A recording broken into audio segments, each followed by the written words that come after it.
Welcome to Athboy Anois and to the second in our series of talks. Please give our video a like and a share, and if you would like to get notifications of when we put up new videos, just click on the subscribe button below. Teresa Coleman is up next, giving us some great tips and advice about looking into our genealogy. Teresa is joined by some friends for this informal but very informative video. We hope you enjoy. Good evening, everybody, and thank you for coming. This talk is going to be about some online free sources of, let's say, genealogy or history information. I'm going to talk about the online Irish census data. Hold on, let me change my screen. There we go. We're going to talk about the National Archives online census information that's available from Ireland, and how to find information about births, marriages and deaths using the irishgenealogy.ie website, both of which are completely free, which is why I'm talking about them. There are lots of other sites where you pay for information, so these are two free to air, free to everybody around the planet sites. So to start with, I'm going to talk about the census first. So I'm just going to talk a little bit about this history of Irish censuses. The first full government census of Ireland was taken in 1821, and after that there were taken every 10 years from 1831 through to 1911. There wasn't a census in 1921 because of the War of Independence, and then the Free States came into existence, and their first census was in 1926. So you might well ask the question, why have we got so little information available to us if all those censuses were taken? And the answer is that some of them were destroyed shortly after they were taken. That was in 1861 and 1871. Those from 1881 and 1891 were pulped during the First World War, possibly because there was a paper shortage at the time and they wanted the paper. And then at the beginning of the Civil War in this country, there was a fire in the Public Records Office in 1922, which destroyed large swathes of the returns from 1821, 31, 41, and 51. So basically, we are left with the 1901 and the 1911 census and a few scraps from some of the other years. And those have been digitized and made available.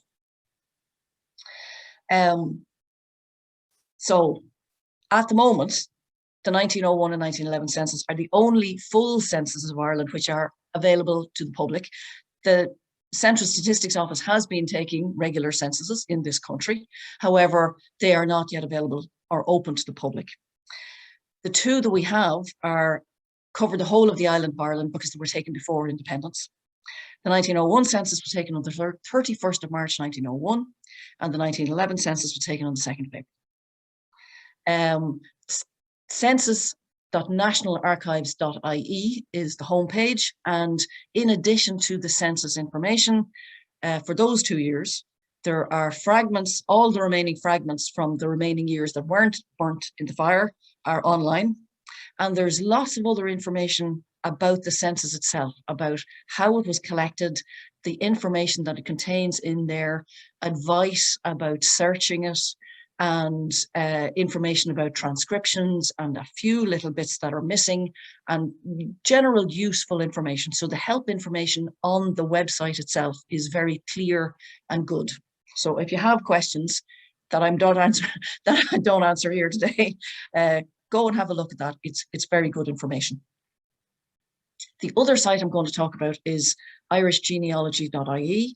That is it's another government website. It was created by the Government of Ireland in the last 10 years because of the demand for information about people's Irish roots, not just people living here, but globally. And it contains a large number of civil registration records, births, marriages, and deaths, and some church records. But the most data that they have available is from civil records. And for when you're looking at that, when you're searching that, a little bit of information about the law around civil registration is quite important. That churches have typically kept their own records of births, marriages, and deaths. And they have, until reasonably recent times, been only available in the church itself. So in the parish itself, you went to the parish and you asked the parish priest if you could look at the register. However, there were laws passed around civil registration of births, marriages, and deaths in the 1840s and 60s. In this country, non-Roman Catholic marriages were obliged to be recorded from 1845, and Catholic marriages were obliged to be recorded from 1864. So what's online at the moment on this website, births are available from 1864 up to 1920. Marriages from 1845 to 1945, with the caveat that the ones from 1845 to 1864 are only the non-Catholic marriages. Roman Catholic marriages were only legally obliged to have civil records from 1864. And deaths from 1871 to 1970. The reason I'm telling you this is that people frequently say, oh, I can't find a record for X. It's well worth checking whether that record might exist. Because if, for example, you're looking for a Catholic marriage before 1864, there probably was not a civil record. And just to put that in context with other countries, it's quite late, in the sense that full registration of civil records was introduced in England in 1837 and in Wales and in Scotland in 1855. So Ireland, from that perspective, was late to the game. The site does contain some church records as well from Dublin City, Kerry, Cork and Carlow, but for me at least, they have been of limited value because that's not where my ancestors came from. So just moving on, we're going to go now to the census, and I'm going to do some searches. I'm going to show you first how to, let's say, browse it so you get a sense for the structure of the data, and then we'll do some searches. And feel free to drop in any questions or comments you might have. So I'm going to temporarily stop sharing, and I am going to share a different screen. Okay, I'm going to assume that everyone can see that, and that Emer, you at least will jump in and tell me if there's any issue with this. Yes, Teresa, it's sharing lovely on screen. Excellent, thank you. So yeah, as I said earlier, please feel free to drop in any questions or comments you have. So this is the front page, and as you can see, it's at census.nationalarchives.ie. And you land straight into, basically, you land straight into the search page. But I think we're going to start by using the browse census feature, and we're going to browse. So when you hit browse, basically you get a list of the years for which there is data. And as I mentioned earlier, the main ones are 1901 and 1911, and there is fragmentary information for the other years. We'll have a little look at some of that first, just to show you what's there. 1851, there are fragments from a number of counties, and you see the counties that are available. So if we have a look at Meath, for example, you see that there are only 3 baronies in which there's any data available. And if we look, for example, at Lower Navan, you get the parish of Dunamore and 1 townland and 1 house. So there's very limited data there. If you're lucky and your relations live in that house, then you're great. But other than that, you're bunched, really. There's not a lot you can do. So back to the bigger years. If we start at 1901, the structure of the data is that they collected it based on the electoral districts and towns and townlands and streets in urban areas below that. So you get each county first, and you can go delve into the details of each county. So if we go from Meath, you'll then see all the DEDs, which are the electoral districts, and a long list of the electoral districts. So you can drill down into any of those that you're interested in. And in our case, we will have a look at Athboy, obviously enough. And then you get to the townlands and streets in Athboy. So these are reasonably familiar to anybody who lives in the area. And if we look, for example, in Upper Bridge Street, you can then see a list of all of the people who lived in Upper Bridge Street in 1901. So you can have, one of the things you can do with this is you get a very good idea of who lived where, what the names of the people were on a given street, and who are their neighbours. So you can see here, house number 4 contains Colemans and Parkinsons, and next door were Nicholsons, and on the other side of them were Kellys. So you get an idea of who lived where in the town. And if we, for example, have a look at, you can either then look at the occupants, which is a digital list, or you can go directly to the original census form. So if we first of all look at the Coleman occupants, you will see you get a number of pieces of data. First, if you're looking for more data, you just click on the Show All Information button to get all of the data that was on the actual form. And in 1901, you can see you collected name, age, sex, what relation they were to the head of family, religion, their birthplace, which was either the county or city they were born in, or the country if they weren't born in Ireland, their occupation. They collected a lot of data on literacy. They were interested in who could read and write and who couldn't, whether or not you could speak the Irish language, and your marital status, and some specified illnesses. So you can see here, this is Great Granny Coleman, the district nurse, and her son, Michael, who's my grandfather, who was at the time 19 years old and an engine cleaner. That was back when we had a train station. And then some of her children, including Anne, who was married to Charles Parkinson, a trainer, and well, he called himself a horse trainer, but I think he was really more of a groom and a jockey at that stage. And he was born in England. So you get a reasonable amount of data here.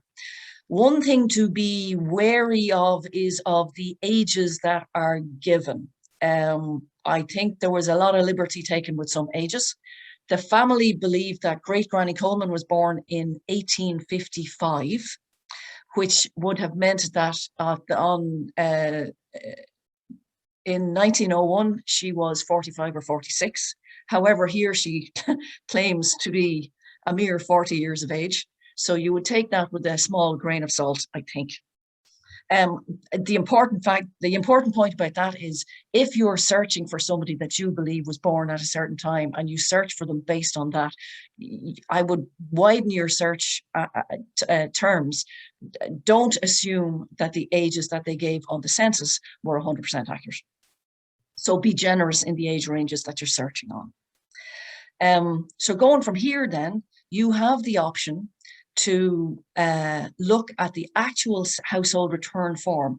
Ireland is quite unique in that the actual return forms themselves are largely available. In many countries, the census information dating back this far consists of summary pages that the enumerators wrote, and the original forms like this have been lost.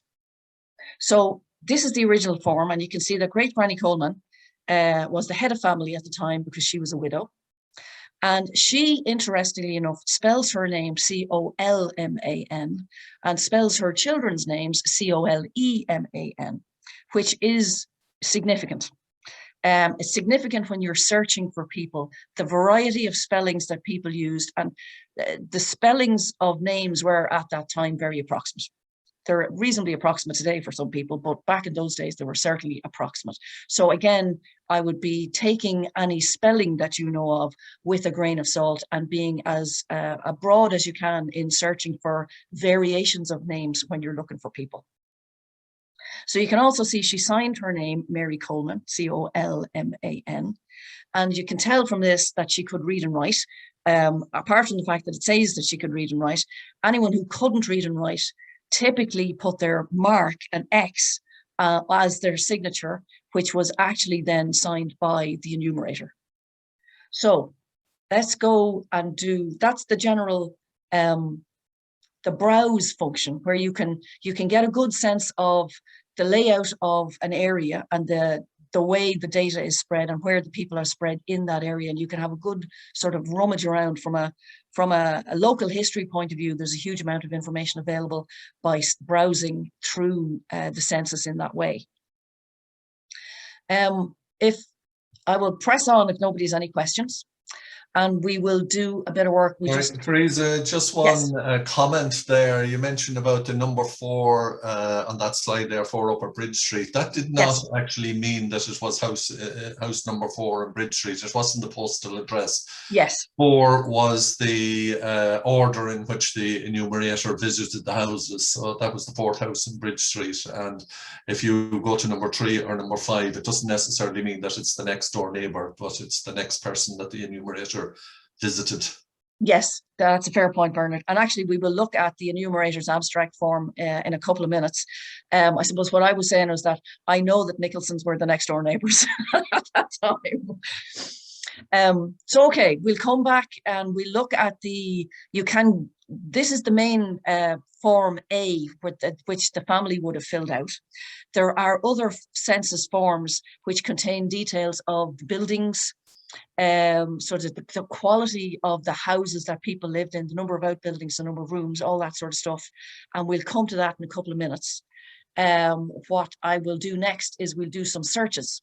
So knowing that Great Granny Coleman spelled her name Colman matters at this point in time, because if I was to search the census like this for Colemans, I would search for Coleman, because that's the way I have always believed, and if I spelled it right, it might work.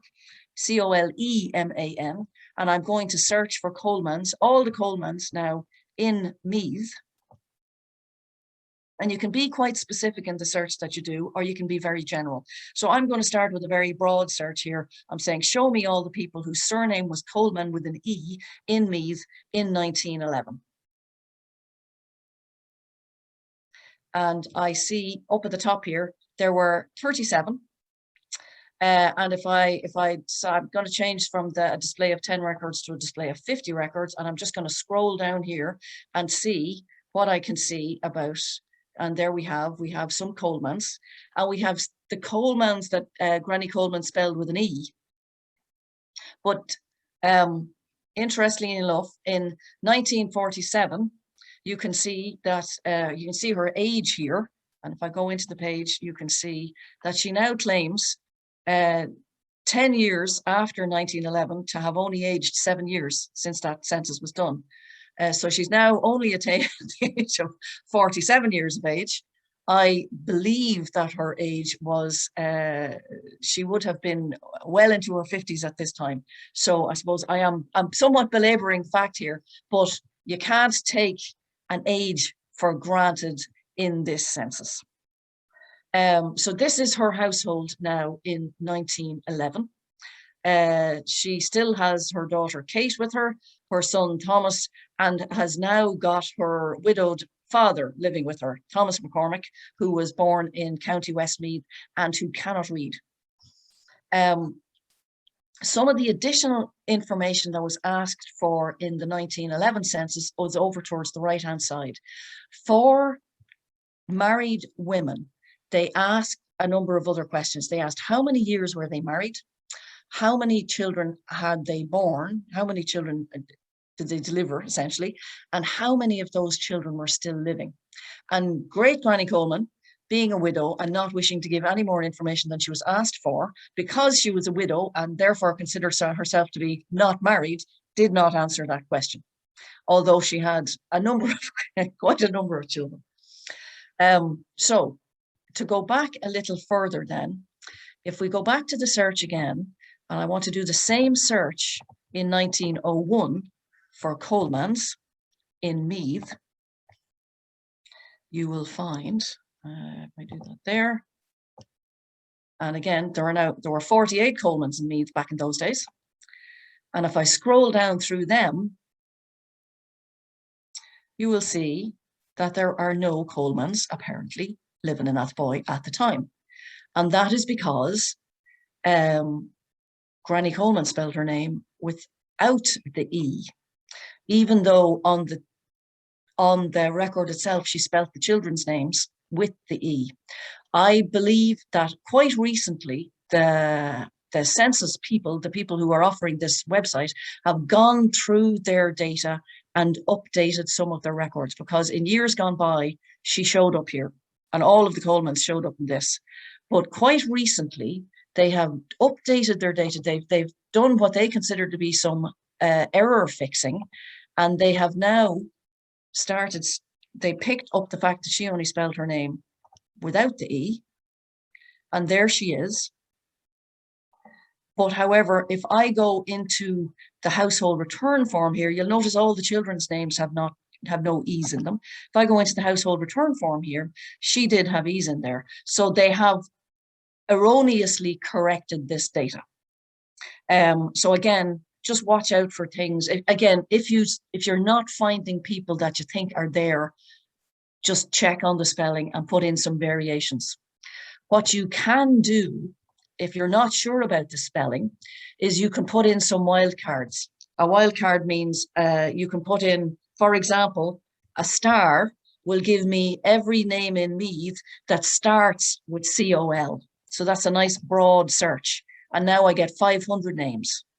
And you can quickly scan down and say, okay, is there some spelling variation that I wasn't aware of? So you can use a star or an asterisk to get COL anything, or you can use COL, for example, a question mark to replace a single letter. If you're just not sure what it was, you say COL something AN, and you get all the COL something ANs, and there's 56 of them. So you can get some variations if that helps people. Okay, so the other thing now, there are a full set also of more advanced search options. If you click on this guy here, you can do a much more granular set of searches. So you can search on all the head of family, all of the daughters, all of the uncles that were available in the census at that time. And you can search, for example, by religion. So if, for example, we choose the Quakers, because there were some in the country at that time, you can very quickly, across the whole of this country, you can say how many people signed themselves as being Quakers in the 1911 census. And you can see that 2,270 people put themselves down as being Quakers at that time. So that's a very powerful search if you're doing research on various social topics in the country. And if you were to do, for example, going into that advanced browse, you can also see how many people, for example, claimed language proficiency, how many people spoke only Irish, who were also Quakers in the country, and were there any? And actually there were 13 people who were Quakers and spoke only Irish, according to what they told, at least the census records. And interestingly enough, they all lived up north. There we go. So just a very quick whistle-stop tour of the advanced searches that you can do if you're looking for, not necessarily family members, but if you're looking for certain types of people, if you're doing various types of social or historical analysis, the search engine is very powerful. A few other things to be aware of is that you can sort on any of these guys up here. So if you want to sort, show me all of these in order of age, so from youngest to oldest, or there's no point in searching on the county in this particular case, but for example, by DED. So clicking on any one of those topics at the top allows you to sort the data you've got into that sequence. So for example, if you're looking for somebody that you think is around a specific age, you can then zero in and, for example, very quickly look at all the people that fit the bill of the search that you're doing within a certain age range. Okay, so moving on again, back to Athboy, and we'll look at some of the other types of data that are available in the census. So if, for example, we go back to the 1911 census for County Meath and Athboy, and we have a look back again, let's have a look at Upper Bridge Street, and we pick a house. And then let's look at some of the other forms that are available. So if we look at the enumerator's abstract form, which is form N, that shows you, again, as Bernard was talking about, for the houses in that street, in the order in which the enumerator visited them, handed them in the sheet to fill out on the night, you can see this is his summary sheet. So for each house, each of the 12 houses in Bridge Street or each of the 12, I should say, buildings in Bridge Street, whether they were inhabited, the number in each house, the number of persons in each house, males and females, and then you get a summary of the people by various religion, by what they've said that their religion is. So you can see, as we mentioned in our last talk, that actually there were a substantial number of Church of Ireland people living certainly in the town of Athboy at the time, and a few Presbyterians. Certainly in comparison to the percentage you'd see today, a much higher percentage of non-Catholics in the town at that time. So that's Form N. If we look at the House and Building Return Form, which was the Form B1, you see more interesting things. So again, in the order in which he visited them, you can then see for what type of building it was. So you can see on the column on the left whether it was a private dwelling, which buildings were shops. This was the medical dispensary. And again, shops, public houses, private dwellings. You can see the number of outbuildings, essentially, that were in each of these, associated with each of these. So house number 10 or dwelling number 10, a private dwelling, had 12 out offices or outbuildings. It is inhabited. And then you get this classification of the quality of the building. And you get the name of the house and family residing in it and the number of people. And over here on the right-hand side, whether the name of the landlord, if there was a landlord. Now, Bernard, you may maybe want to chip in on this one. I'm not 100% convinced that this is always accurate.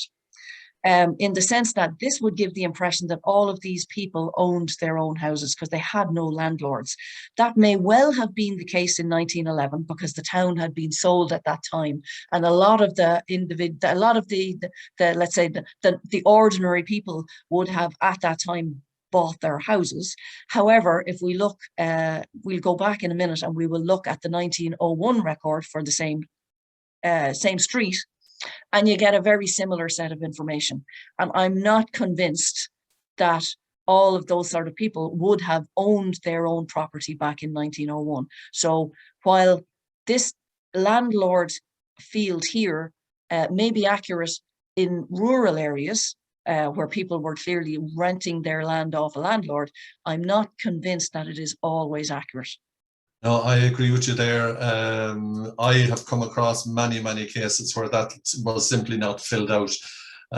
In a lot of cases, if people own their own house, their own name, let's say that first one there, number 1, Jane Duff, her name, if she owned the house, her name would be in that last column.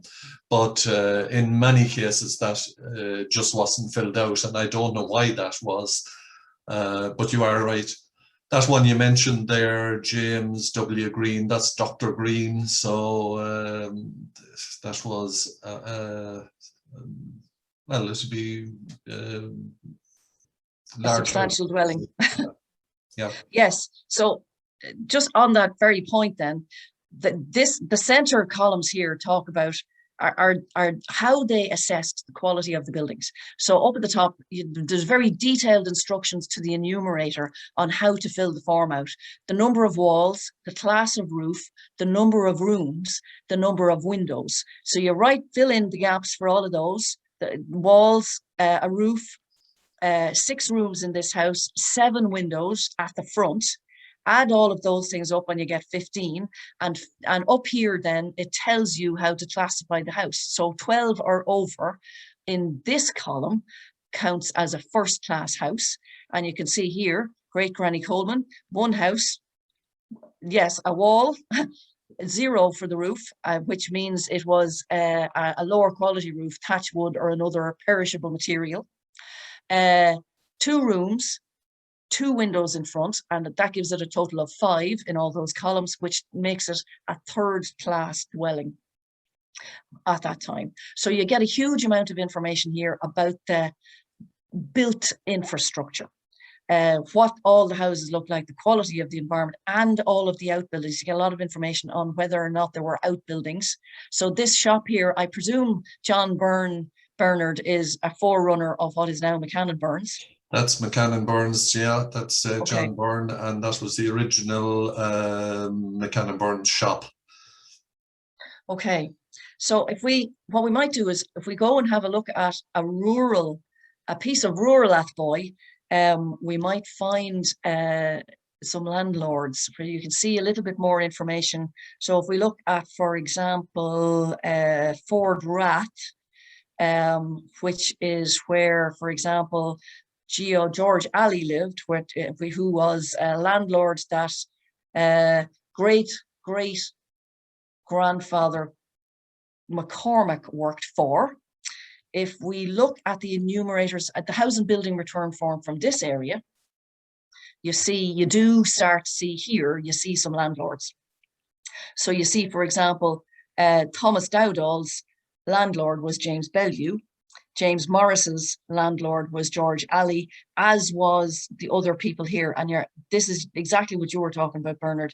George Alley himself, his own name is in here as the landlord over his own house. So it's a little bit hard to tell exactly who owned what.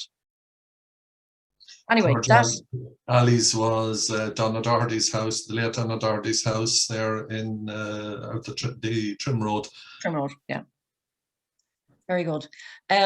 Okay, so the only other thing I wanted to do on the census, unless anybody else has any questions, was I was just going to very quickly go back and look at the same information in 1901. And if we go back into Athboy and Upper Bridge Street again, and pick any house, because the enumerator's abstract form, the housing and building return form, it's the same form for everybody on the street. If we look at the private dwellings here, you can again see the layout, and you see Great Granny Coleman, and here no landlord here, which I simply don't believe. I don't think she could have bought her house in 1901. And again, down here, you see the private dwellings, the shops, the public house, a butcher. And you can also see Dr. Green is here. He seems to have fewer outbuildings this time round, but a similar class of a house. So you can tell a little bit about the changing history, the changing shape of the built environment from the house and building enumerating records. Okay, I'm going to leave the census there, unless anybody has any questions or wants to add anything else, anything that you found over the years in your searches. 1821 census is one, the very first census. There's quite a bit of information about a large tract of County Meath, starting in Navan, the far side of Navan, Rathkenny, through Navan town, through Dunderry, Kilbride, and over as far as Trimblestown. So all of that area has all survived, and the Athboy area hasn't survived in the 1821. So if anybody has relations going back to 1821, Misha, I was lucky enough to be able to find my 1821 relations in the surviving bit of County Meath. Very good. That's excellent. The valuation book show Mrs. Coleman's house, 15 Bridge Street, is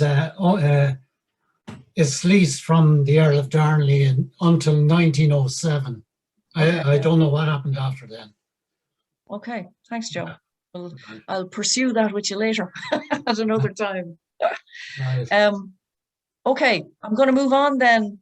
I'm going to stop sharing this and move on and have a look at the Irish Genealogy website, which is another national government website created by the Government of Ireland in response to demand for information about people's birth, marriages and death records.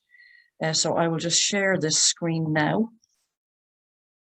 Okay, and once again, please shout if you can't see this.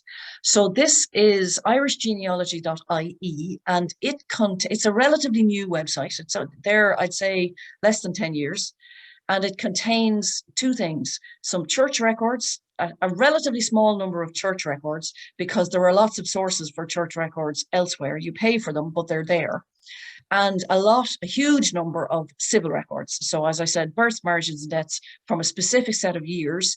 And it does help if you're searching this site to know, just to be aware of the limitations of those records because of the when the laws came in that required civil registration of births, marriages, and deaths. So here, I was going to do a bit of searching. Once again, I'll do a bit of searching on some Coleman ancestors, and we'll have a look at what's available. So if we look at, for example, Kathleen Coleman, who was on the 1901 census, spelled like that, which is quite an unusual way of spelling Kathleen Coleman.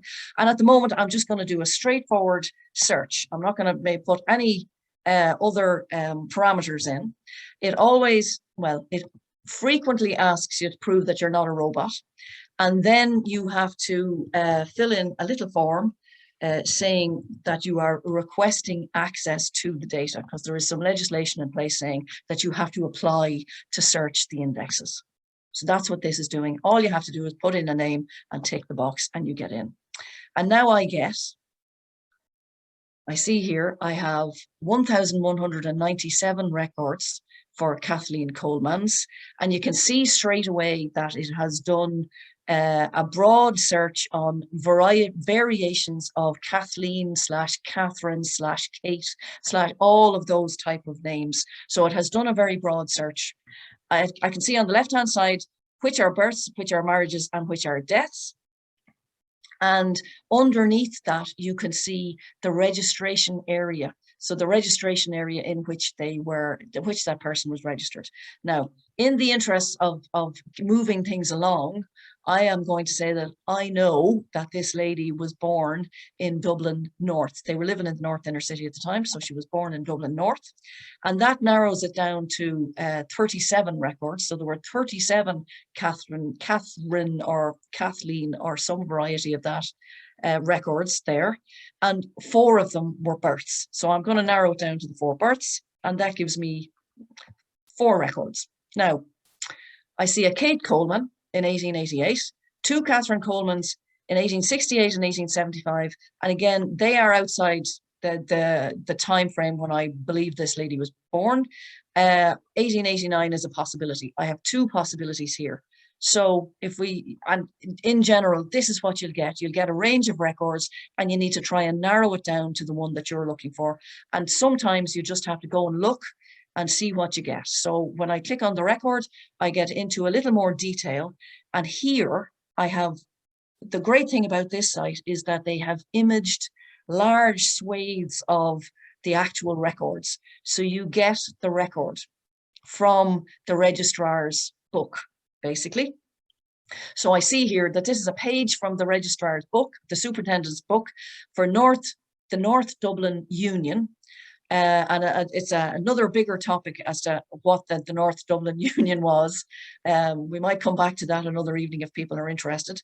And here, then you just have to scroll down. You just have to search by eye down through the list of entries and figure out which one is yours, if any, if the person concerned is actually your relative. And here, the first one is a child, Kate, a female child born on the 10th of March, in the 5th of March, 110 Lower Gardner Street. Now, some of these records are very clear. This is a very clearly written record. The writing is quite good and clear.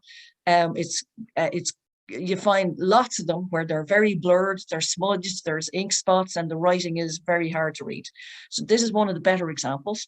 You see here the name, surname, and dwelling place of the father. That was a Joseph Coleman in 110 Lower Gardner Street.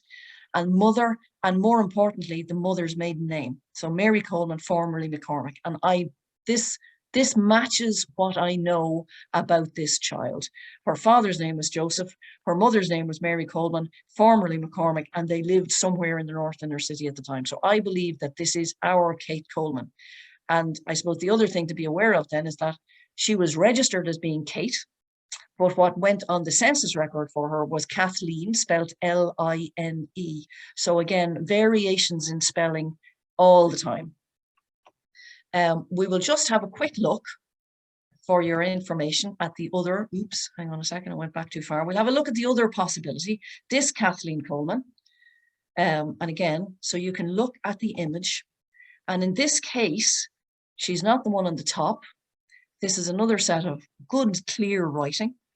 You just have to scroll down. I tend to look at the child's name and find the matching child's name. And there I think would be, yes, this here, Kathleen Mary, father Joseph, North Strand. So that's a pretty close match. However, in this case, I see the mother's name as Mary Claire Coleman, formerly Gallagher. So that's definitely not great Granny Coleman. So on that basis, then I am concluding that this here is our Kate Coleman, and I now have a birth registration, a civil registration record for her. So that's a particularly useful piece of information. To do another slightly different search, if I go back to the front page of this site, if I was, for example, to try and find the marriage record for that Joseph Coleman and Mary McCormack, typically the way I would approach this is I would try and put the search in for the less common name. McCormack is a very common name. Coleman is a slightly less common name. So I'd start by looking for Coleman records, and I'd look for a marriage. And if I knew anything about when the first child was born, I would start searching in the years leading up to that. So I'm operating from prior knowledge here, so I suppose I am cheating a little bit, but I'm going to say I'm looking for all Joseph Coleman marriage records between 1875 and 1885, and see what we get. And I get only 3, which is nice. And interestingly enough, I don't get, that's very interesting, I don't get my 3. What have I done? I need to... You put in the wrong date there. You put in 185 instead of 1885. Ah, thank you. Thank you, thank you, thank you. Yes, I did. So if I change that to 85, thank you, Bernard. Aha, okay, 17 is a bit more likely. So then you're scrolling down. You can do this slightly differently, and I'll show you a better way of narrowing it down in a minute. But again, 17 records is not impossible. I know that they were born in, that they were married in Dublin. However, I'm just going to run my eye down this list, and I see Joseph Coleman and Mary McCormack, and that makes sense to me. That looks like a good match. Scrolling down the others, there isn't anything really that looks like it could be them. So I'm going to have a look at this, Joseph Coleman and Mary McCormack. If I have a look at this, and I can see from this, again, you get the actual register, and you get, you have to scroll down. So this was a South City. You have to scroll down and look for the register. And here we have, here on the 11th day of, that looks like July to me, 1880, Joseph Coleman and Mary McCormack were married. He was of full age. She was a bachelor. She was a spinster. He was a railway porter living in 4 Constitution Hill. His father's name was Michael Coleman, who was a labourer.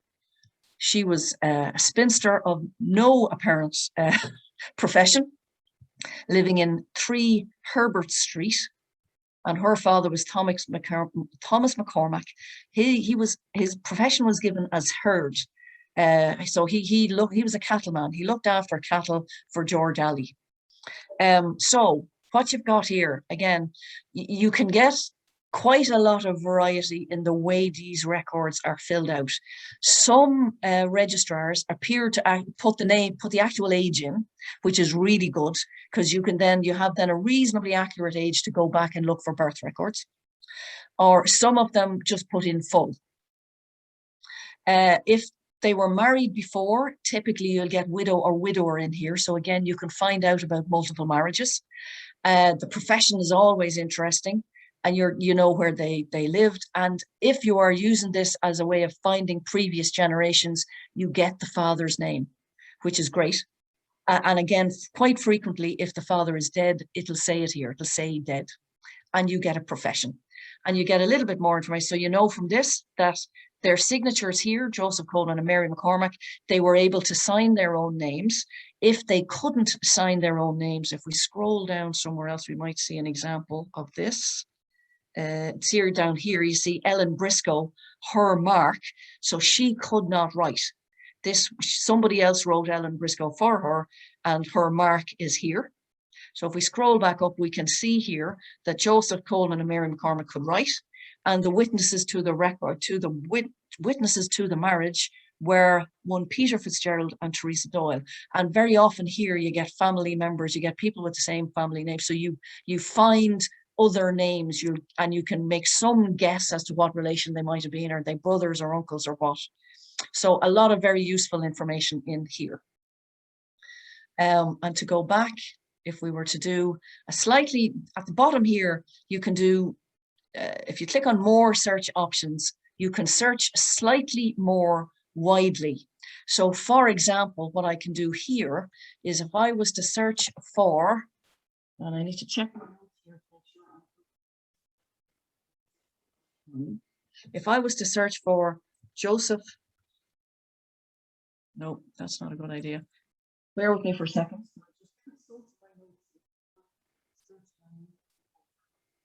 Okay, I'm going to search for not Joseph. I'm going to search for Charles. I'm going to search for Parkinson's, actually, who are on the 1901 census. I'm going to search for children born by the name of Parkinson. So I'm looking for births. Mother's surname was Coleman. Click Coleman. Right? And if I say, we know they were in the 1901 census. So if I look at for records from 1900 to 1920, I hope I find something. And yes, I now find a bunch of Coleman children, Parkinson children born between 1900 and 1920, whose mother's birth surname was Coleman. So it's a very quick way of finding a bunch of children of a marriage. And if I look at one of these, for example, Maureen Parkinson, born in 1917, again, you zip in here. Now, this was in Balrothery. So I'm saying, okay, I'm not sure whether this could be them or not. I scroll down through the list and I see Maureen Patricia, born in Donabate, father Charles Parkinson of Kilcree, Donabate, mother Annie Parkinson, formerly Coleman, and those are the right names. And he registered birth. So I conclude from this that this is one of Charlie Parkinson and Annie Coleman's children, and that they were living in 1917. They were now living in Donabate.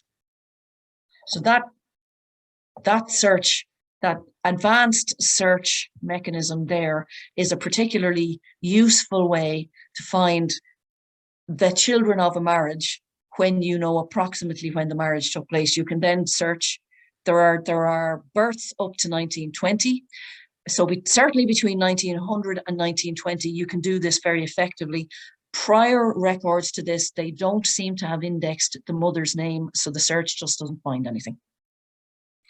And I think I will leave it there unless anybody has any questions.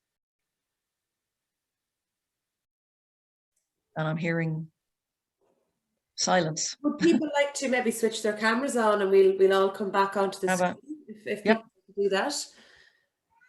I was just going to say, Teresa, when they applied for their pensions, when their pension came out in the 1912, 13, 14, if they couldn't prove their date of birth, they referred to the 1851 census in Whitehall in London, and that proves whether or not they did exist. If they did, it gave the children living, when they were married, the children living in 1851 for that decade. So that was a very important information for the census, that 1851 census that was destroyed later on.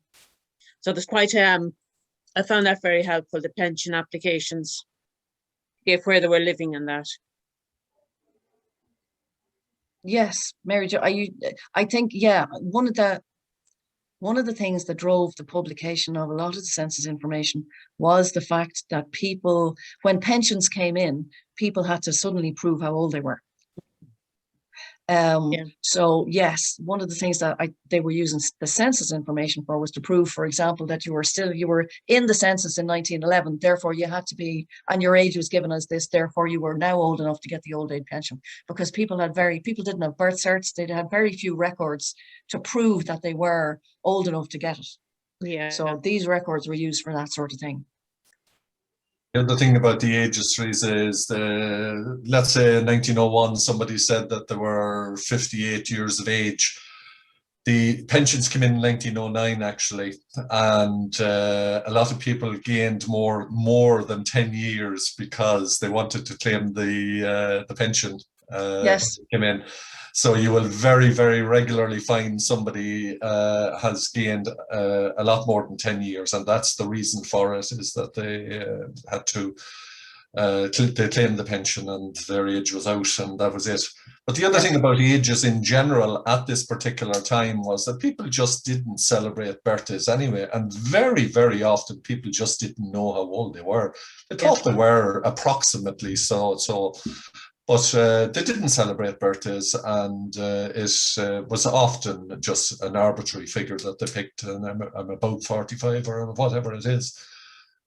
So that's a very common one and a very common problem with any records at this particular time. Even the death records, the family didn't know in a lot of cases, and they put down it could be 15, 20 years out. They said, oh, well, he was the same age as Johnny so-and-so down the road who, he's about 40. Yeah. Yes. So it's very off-putting. Yes, it can make it very hard to find reliable, certainly for the death records. It can be very hard to figure out which ones are which.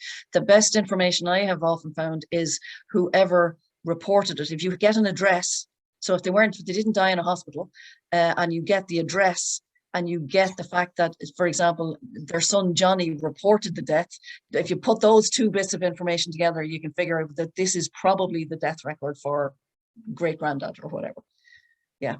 So there's a bit of detective work, and sometimes you just can't tell. You have a couple of records and you have no idea which one is which.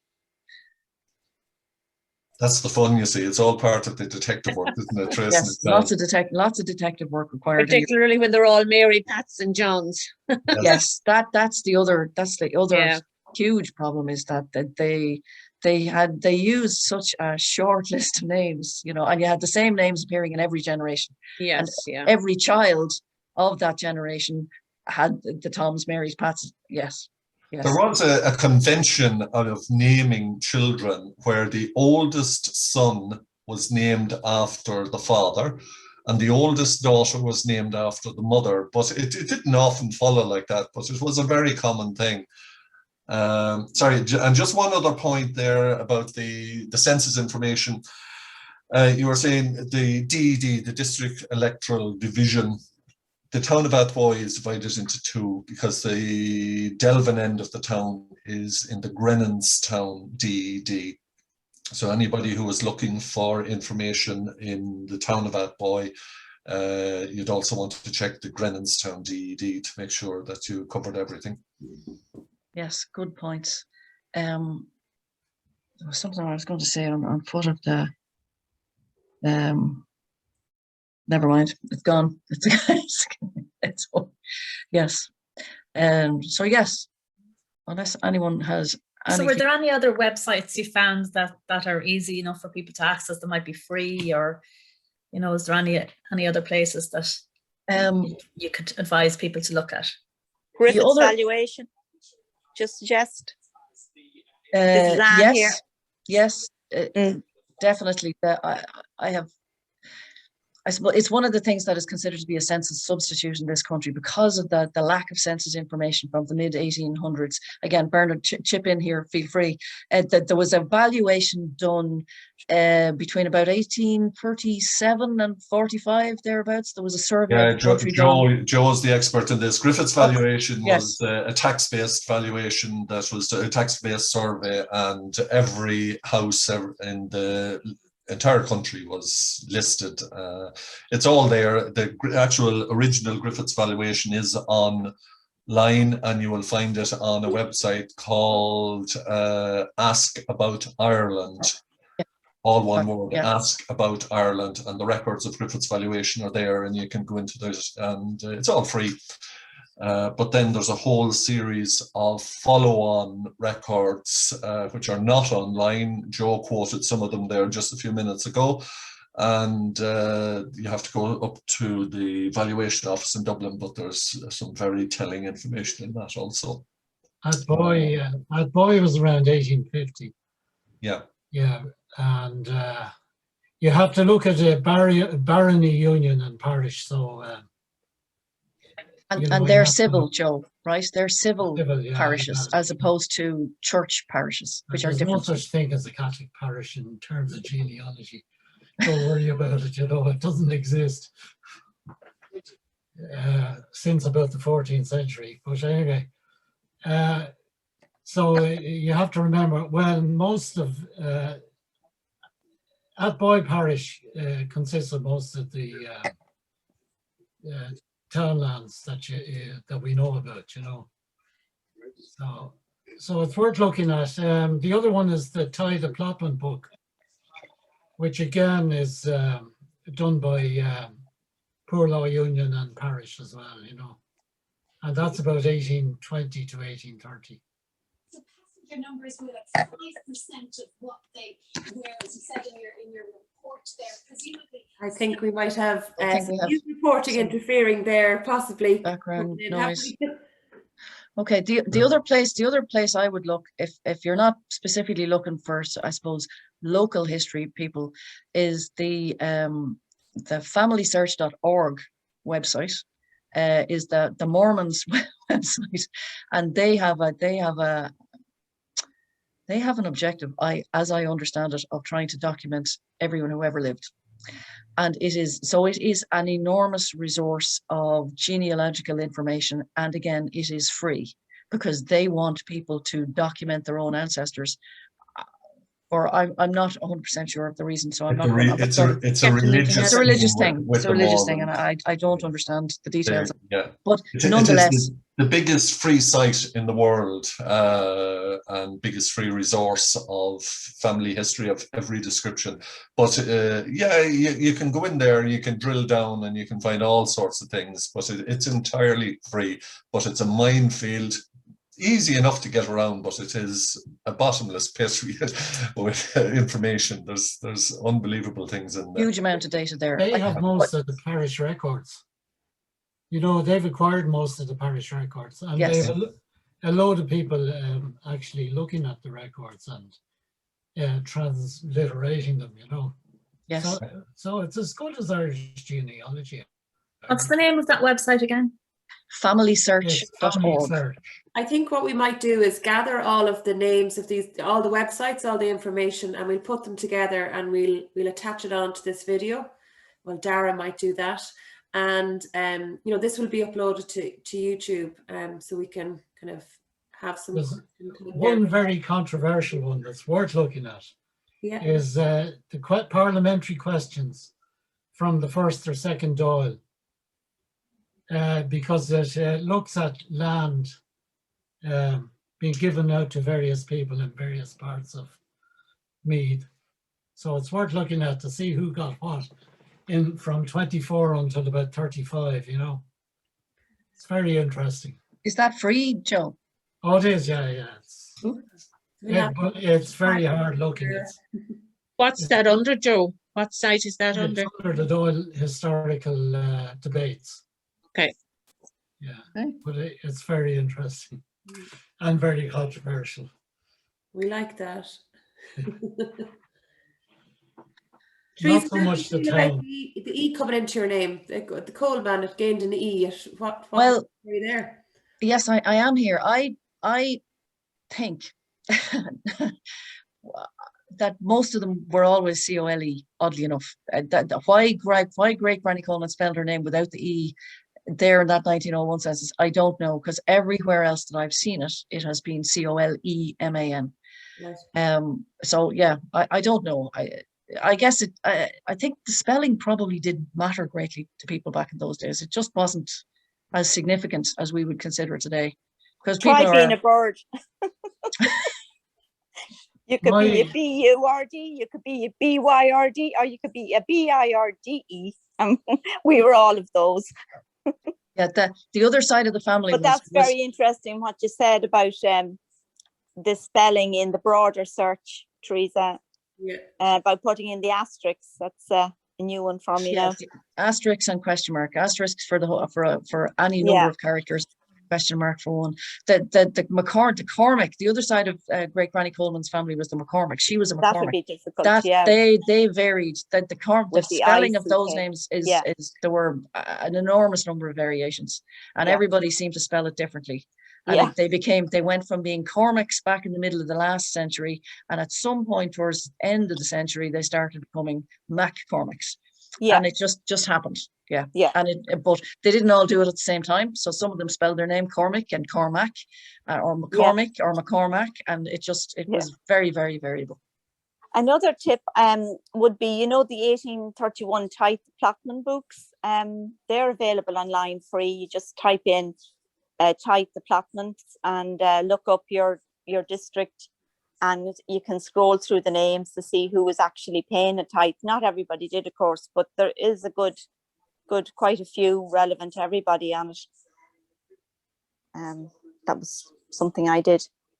Yes. I found it hard to know which ones were which, because back in those days, the Colemans came from Westmeath at the back end of the 1870s. And if you go back, when I look at the Griffith's valuation or the Tithe of Platinum books for McCormick's in Westmeath, there are many. So I can't tell which one is which. Yeah. I'm in Westmeath with the McDaniels before there were McDonald's. So that was an interesting find too. All kinds of spellings. I suppose the other thing to say is that there are lots of church records online via Roots Ireland, but you pay for them. So you pay to search the records and you pay to get the record itself. When that website came out first, you didn't pay to search. So you could do a huge amount of searching on the indexes and you could narrow it down to just a couple of records and then just buy those couple of records, but you can't do that anymore. They obviously realized that people did a huge amount of work to narrow down the records, and they did all that for free. Okay.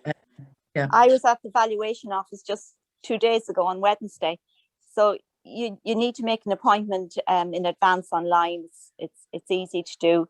And so I had a 2-hour slot. It's like doing an exam, trying to fit in everything and go all over the place as much as I could do in the 2 hours. But it's a very quiet, easy to do place. They just sit you at a laptop and let you go ahead. And then sometimes they bring you the actual books to your desk, and you can go through these old ledgers, like the actual valuation books. So that's something to do. And the toilets are closed at the moment, but on the bonus side, you get your copies of your records for free. So, I had to pay the last time I was there. And they didn't have the facility because of the COVID, Mary Jo. Oh, right, Neither had they lose functioning, but anyway, no. So I got a lot of stuff for free. I've never had to pay going in there. It's always been free. I just walk in and. No, it's free. The photocopy. It's to actually get the photocopy. You pay to photocopy. You pay for the photocopy. Yeah, well, we used to pay for the photocopy. Yeah. Yeah. Oh, very good. It's good to see that it's opened again, Anne, because it had been closed. Yeah. And you can fill in a search online if you can't physically go up, but then they charge you then, Yeah, that's good to know. For that too, because you kind of come away and think, oh, I never looked for this or that, but you can actually just email them and fill in a little form online, and they'll look it up for you. Very good. Mm-hmm.